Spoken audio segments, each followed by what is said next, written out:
Natalie Hauteville was a young woman of 22 years old. She had been a widow for 3 years. Many people thought she was very pretty. Her eyes were big and dark, and they sparkled with brightness. She had the energy of an Italian and the deep feelings of a Spaniard. She was born and raised in Paris. Natalie didn't like being alone, so she invited her old uncle, M. Blaincourt, to live with her. Her uncle was an old man who never cared about anyone but himself. He was lazy and selfish. But he agreed to live with Natalie because he hoped she would take care of him and make him comfortable. When Natalie went out to meet her friends, her uncle sometimes told her that she wouldn't enjoy herself and suggested staying home. Natalie trusted her uncle's words and stayed home. Her uncle also complained about the food, saying there was too much salt. So they got a new cook. The garden needed fixing again. Some trees outside the uncle's window had to be cut because they made the house damp and might make Natalie sick. They also thought about changing their carriage. Natalie liked getting attention from men. She smiled and listened when they praised her. But she always asked her uncle's opinion before she considered anyone seriously. If Natalie really liked someone, she might act differently, but so far she liked her freedom. Natalie's uncle liked being in charge of the house. He always found something wrong with anyone who wanted to marry Natalie. He also loved playing backgammon, but it was hard to find someone to play with. Most people preferred cards. Natalie tried to learn backgammon to please her uncle, but it was too hard for her. Her uncle got mad, but Natalie gave up trying. He said he wanted you to learn for fun, said her uncle. One evening at a fancy party, Natalie met Captain Armand d'Apremont, who served in the Navy. Natalie thought a Navy captain would look rugged, with a wooden leg and an eye patch. But she was surprised to see a tall, handsome man with both legs and both eyes intact. Armand had joined the Navy early and had become a captain while still young. He had a lot of money and property, but he had never been in love before. When Armand saw Natalie, he changed his mind about love. He couldn't take his eyes off her. Soon, everyone was talking about Armand's interest in Natalie, and Natalie told her uncle she expected Armand to visit. Her uncle didn't like it. He heard Armand wasn't polite and didn't care about him. He warned Natalie to be careful. Natalie said sorry and offered not to have Armand over, but her uncle didn't insist. He just didn't want Armand to visit too often. But sometimes even the strongest decisions can change with the smallest thing. In this case, a game of backgammon played a big role in Natalie becoming Mrs. d'Apremont. The captain was really good at backgammon. When her uncle found out, he suggested they play together. The captain agreed because he knew it would make her uncle like him more. Natalie didn't like it. She wanted the captain to pay attention to her, not just play games with her uncle. After everyone left, she told her uncle, "You were right, uncle. I don't like the captain's manners. I shouldn't have invited him." But her uncle thought differently. He thought the captain was well-behaved and invited him to play backgammon often, as a way for him to court Natalie. Natalie saw her uncle liked the captain, so she forgave him for not paying as much attention to her. The captain kept visiting, playing backgammon with her uncle, and winning his favor. The captain also won Natalie's heart. One day she shyly told her uncle, "The captain asked me to marry him. What should I do?" Her uncle thought for a moment. "If you say no, the captain won't visit anymore and I won't play backgammon. But if you marry him, he'll always be here, and I'll get to play my games." So he said, "You should marry him." Natalie loved Armand, but she didn't want to agree too quickly. She called for the captain to talk to him. "If you really love me..." "Ah, can you doubt it?" Hush. "Don't interrupt me. If you truly love me, you'll prove it." "I'll do anything."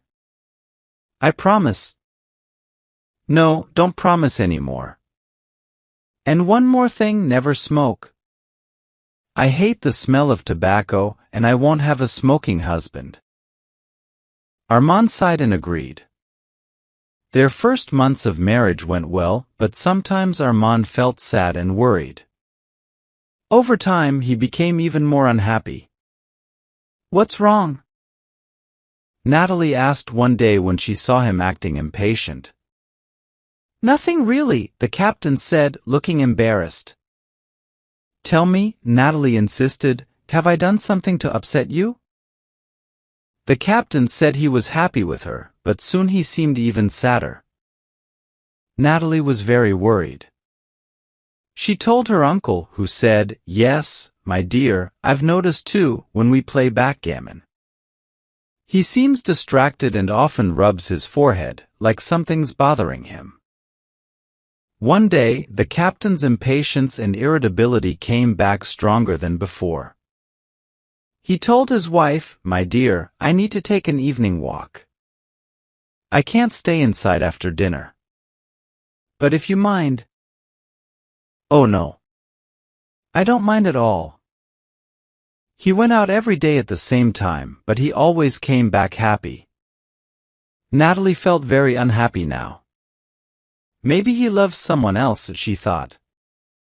He must see her every day. "I'm so sad. But I'll wait until I have proof before I talk to him." She went to her uncle, crying. "I'm so unhappy," she said. "What's wrong?" her uncle asked, leaning back in his chair. "Armand leaves the house every evening after dinner for 2 hours. He comes back happy, wanting to please me. Uncle, I can't stand it. If you don't help me find out where he goes, I'll ask for a separation." "But, my dear niece..." "Please, uncle, you're kind. Help me find out. I'm sure he's seeing another woman." Her uncle didn't want them to fight. He pretended to follow Armand but came back soon, saying he lost him. Which way did he go? Natalie asked. "Sometimes this way, sometimes that, but always alone. He walks for exercise," her uncle said. But Natalie didn't believe him. She asked a smart boy to follow Armand every evening. "Yes, ma'am." "Tomorrow you'll follow him. Watch where he goes and tell me in private. Understand?" "Yes, ma'am." Natalie eagerly waited for the next day and the time when her husband would leave. Finally, it came, the chase began. Natalie watched the clock. After 45 minutes, the messenger returned, dusty and tired. "Well," Natalie said, "tell me everything you saw." "Ma'am, I followed Mr. d'Apremont to Rue Vieille Temple. He went into a small house in an alley. No one opened the door for him." "Alley? "No one." Terrible." "I followed him in and heard him upstairs, unlocking a door."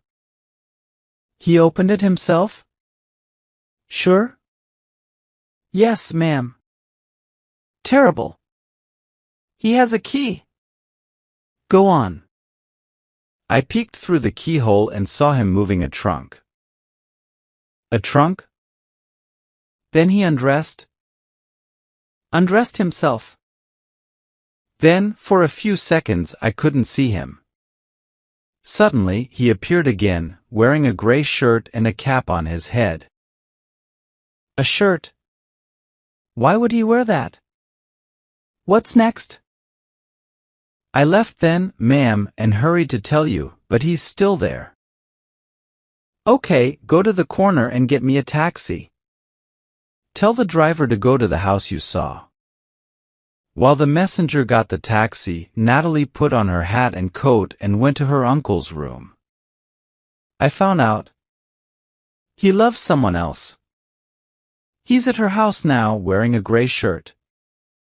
I'll go and talk to him, and you won't see me again. The old man didn't have time to answer.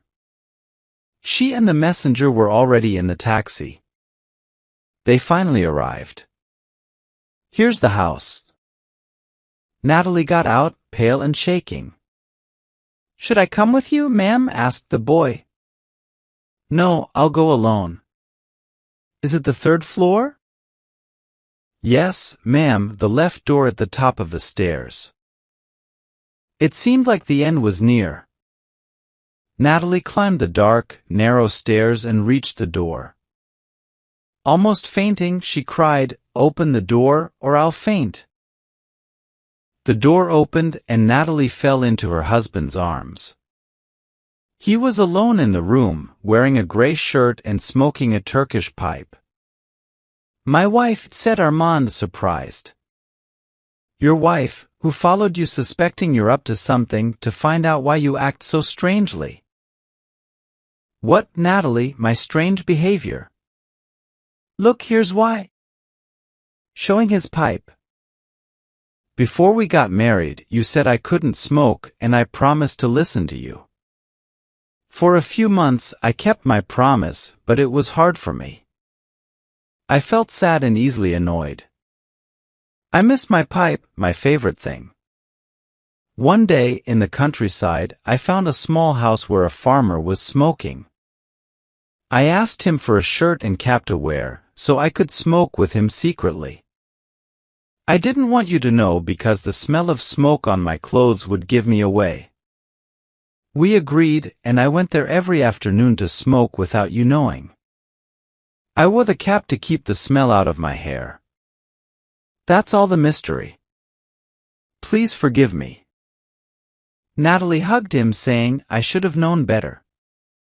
I'm happy now, and you can smoke at home whenever you want." Natalie told her uncle, "He loves me. He was only smoking, but from now on he'll smoke at home." "I can arrange that," said de Blaincourt. "He can smoke while playing backgammon." The old man thought, "This way, I'll make sure to have my game."